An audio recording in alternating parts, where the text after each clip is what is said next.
Good morning to all of you. आप सभी को एक बार पुनः स्वागत है आपके इस प्यारे से YouTube channel SLD educational academy पर। चलिए दोस्तों, आज हम लोग आगे की ओर बढ़ते हैं और जो आपका प्रश्न बच रहा था उसे हम लोग आगे की ओर कंटिन्यू करते हैं।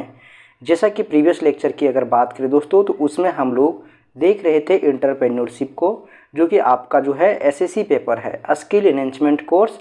और इस पेपर को हम लोग देख रहे थे। इस पेपर के अंतर्गत आपको पढ़ना था एंटरप्रेन्योरशिप, है ना।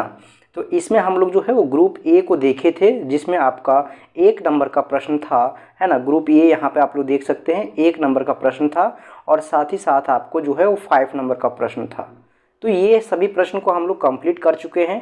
आपको सबसे पहले ऑल ओवर आपको जो है वो सारे प्रश्न हम दिखा दे रहे थे और आपका जो है वो जितने भी प्रश्न आपका सिलेबस के अकॉर्डिंग बन रहा था वो सारे प्रश्न को जो है आपको हम बताए थे। और जितना भी प्रश्न था दोस्तों आपका सिलेबस के रिगार्डिंग, उन सभी प्रश्नों का जो है वो एनालिसिस किए थे और आपको जो है वो ऑल ओवर जो है वो सारे प्रश्न को हम यहाँ पे दिखाए थे, ताकि जो है आप लोग सबसे पहले अगर आप लोग प्रश्न को देख लें तो आप लोग जो है अपने से भी करने का कुछ प्रश्न जैसे होता है कि जो आप लोग खुद कर सकते हैं, तो वो सारे प्रश्न का आंसर आप लोग खुद से लिखने का प्रैक्टिस कर सके, है ना। तो आगे की ओर बढ़ते हैं दोस्तों, और आज हम लोग ग्रुप बी को देखते हैं, जो कि आपका लॉन्ग टाइप का क्वेश्चन आने वाला है, यानी कि दीर्घ उत्तरीय प्रश्न होगा, ठीक है, जिसमें आपको जो है वो 15 नंबर का प्रश्न आने वाला है ना। ऐसे ही आप लोग को पता होगा कि ग्रुप बी जो है आपका वो आपका लॉन्ग क्वेश्चन आता है, यानी दीर्घ उत्तरीय, और इसमें आपको जो है वो 4 क्वेश्चन अटेम्प्ट करना है, जिसमें आपको एक क्वेश्चन का 15 नंबर मिलेगा और टोटल जो है आपका ग्रुप बी जो है वो 60 नंबर का होगा। तो चलिए दोस्तों, बिना देरी किए हुए आगे की ओर बढ़ते हैं और देखते हैं जो आपका इंपॉर्टेंट प्रश्न है वो कौन कौन सा है। तो चलिए दोस्तों, देखिए यहाँ पे आपका प्रश्न नंबर 1 है, क्या बोल रहा है। देखिए प्रश्न को सबसे पहले आप लोग समझने का कोशिश कीजिएगा कि आपको प्रश्न क्या पूछ रहा है, ठीक है। प्रश्न का एनालिसिस करना बहुत ही जरूरी है। देखिए यहाँ पे बोला है विपणन मिश्रण को परिभाषित कीजिए, तो ये तो सिंपल है, आपको विपणन मिश्रण का जो परिभाषा है उसे लिखना है। साथ ही साथ आपको बताना है कि विपणन मिश्रण का जो है वो छोटे व्यवसाय में, ठीक है, छोटे व्यवसाय के लिए विपणन मिश्रण का क्या महत्व है, इस महत्व का व्याख्या कीजिए, ठीक है। तो इस प्रकार से आपका जो है वो प्रश्न नंबर 1 है। उसके बाद जो है प्रश्न नंबर 2 है, एकल स्वामित्व, है ना, और साझेदारी में अंतर स्पष्ट करना है, यानी कि एकल स्वामित्व, ठीक है, जिसमें कोई पार्टनरशिप नहीं होता है, और एक साझेदारी जिसमें जो है वो पार्टनरशिप होता है, ठीक है। साझेदारी लोग जैसे कि आपका एक से अधिक लोग अगर मिलकर कोई व्यवसाय को चला रहे हैं तो साझेदारी के अंतर्गत आता है ना। तो आपको इसमें दोनों में जो है अंतर बताना है कि एकल स्वामित्व क्या है और आपका साझेदारी क्या है। उसके बाद देखिए दोस्तों, आगे आपका प्रश्न नंबर 3 है, पेटेंट को परिभाषित कीजिए। आपको 1 नंबर में भी पूछा था कि पेटेंट को परिभाषित कीजिए, लेकिन इसमें देखिए पेटेंट को परिभाषित करने के साथ साथ इसके महत्व को भी पूछा है, तो आपको इसका जो इम्पोर्टेंस है उसको भी आपको बताना है ना। इसका एडवांटेज क्या है, इसका महत्व क्या है।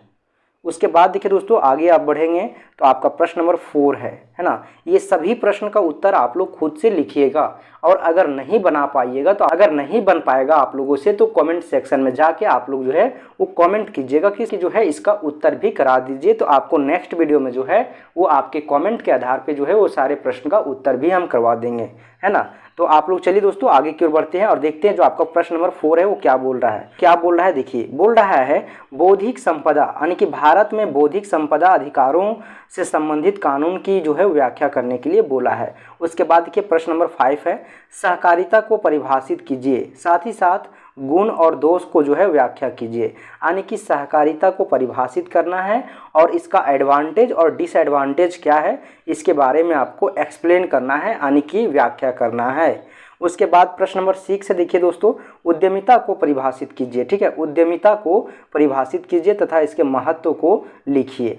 सभी में आपको इसी तरह से प्रश्न पूछेगा, और आपको मैं बता दूं दोस्तों कि इतना प्रश्न अगर आप लोग कर लेते हैं तो आपको और कुछ भी देखने की ज़रूरत नहीं है। इतना प्रश्न आप लोग कर लीजिए, आपके एग्जाम के लिए सफिशिएंट है, इससे बाहर एक भी क्वेश्चन नहीं आएगा। उसके बाद देखिए दोस्तों, संस्थागत वित्त और पता विपक्ष में अंतर स्पष्ट कीजिए, ठीक है, इसमें दोनों में आपको अंतर स्पष्ट करना है। उसके बाद देखिए दोस्तों 8 नंबर प्रश्न क्या है, नवाचार को परिभाषित कीजिए, ठीक है, नवाचार को परिभाषित कीजिए और इसके महत्व की व्याख्या कीजिए। उसके बाद आपका 9 नंबर प्रश्न है, यहाँ पे देख सकते हैं 9 नंबर प्रश्न क्या बोल रहा है, साझेदारी और सहकारिता में अंतर स्पष्ट कीजिए, ठीक है, साझेदारी और सहकारिता में अंतर स्पष्ट कीजिए। देखिए जितने टाइप्स का आपका क्वेश्चंस बन रहा है आपके सिलेबस के रिगार्डिंग, वो सभी क्वेश्चंस को हम यहाँ पे मेंशन कर दिए हैं। तो आपको इससे ज़्यादा क्वेश्चंस का जो टाइप्स है आपके सिलेबस के अकॉर्डिंग वो नहीं बन रहा है, तो आप लोग इतना कर लीजिएगा तो आपके लिए सफिशियंट है ना। विभिन्न प्रकार के, यहाँ पे देखिए, विभिन्न प्रकार के बौद्धिक संपदा अधिकारों का व्याख्या कीजिए। ठीक है, वहाँ पे देखिए आपको बोला क्या है, विभिन्न प्रकार बौद्धिक संपदा के जो है वो परिभाषित कीजिए, और साथ ही साथ जो है बौद्धिक संपदा से जुड़े हुए जितने भी कानून है वो सभी कानून के बारे में आपको बताना था।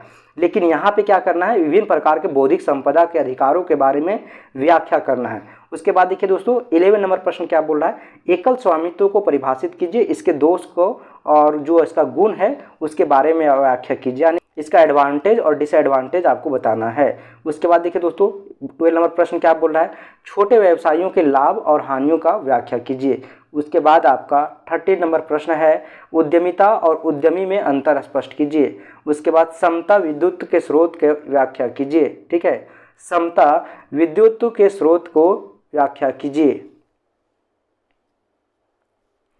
उसके बाद जो है दोस्तों देखिए यहाँ पे प्रश्न नंबर 15 क्या बोल रहा है, साझेदारी और संयुक्त स्टॉक कंपनी में क्या अंतर है, ये आपको बताना है। उसके बाद देखिए पेपर चिन्ह क्या है। ठीक है, पेपर चिन्ह क्या है ना, पेपर चिन्ह होगा। ठीक है, यहाँ पे पेपर चिन्ह क्या है, लघु व्यवसाय में इसके महत्व क्या है, इसके बारे में आपको व्याख्या करना है। ठीक है, क्या महत्व है व्याख्या कीजिए।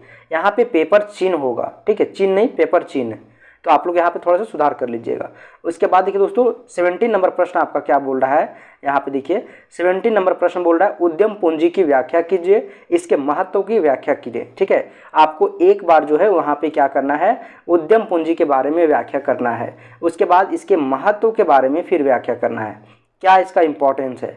उसके बाद 18 नंबर प्रश्न है, लघु व्यवसाय क्या है, लघु व्यवसाय क्या है। ठीक है, ये आपको बताना है। साथ ही साथ आपको बताना है कि आज जो है वो छोटे व्यवसायियों के सामने सबसे बड़ी समस्या यानी कि जो चुनौती होता है वो क्या है। उसके बाद देखिए दोस्तों विपणन मिश्रण को परिभाषित कीजिए, और साथ ही साथ जो है वो 4 तत्व कौन कौन से हैं उनके नाम लिखना है। ठीक है, उसके बाद देखिए 20 नंबर प्रश्न है, विभिन्न प्रकार के उद्यमियों की व्याख्या कीजिए, कितने टाइप्स का उद्यमी होते हैं उनके बारे में आपको बताना है, एंटरप्रेन्योरशिप का जो टाइप्स होता है उनके बारे में। उसके बाद देखिए यहाँ पे क्या है, आंतरिक उद्यमिता और उद्यमिता में अंतर स्पष्ट कीजिए, उद्यमिता और उद्यमिता में अंतर स्पष्ट कीजिए। ठीक है, ये है आपका लास्ट प्रश्न है। ये सभी प्रश्न आपका बहुत ही इंपॉर्टेंट है दोस्तों, तो आप लोग एक बार कर लीजिएगा, है ना, आप लोग एक बार जरूर से इसे कर लीजिएगा। धन्यवाद दोस्तों, फिर मिलते हैं हम लोग एक नए वीडियो में, तब तक के लिए आप लोगों को बहुत बहुत धन्यवाद। हमारे साथ इसी तरह कंटिन्यू बने रहें, और दोस्तों अगर आप लोग चैनल पे नए होंगे तो चैनल को एक बार सब्सक्राइब कर लीजिएगा, ताकि जो है आपको आगे का क्लास का नोटिफिकेशन सबसे पहले आपको इसी तरह मिलता रहे। धन्यवाद दोस्तों।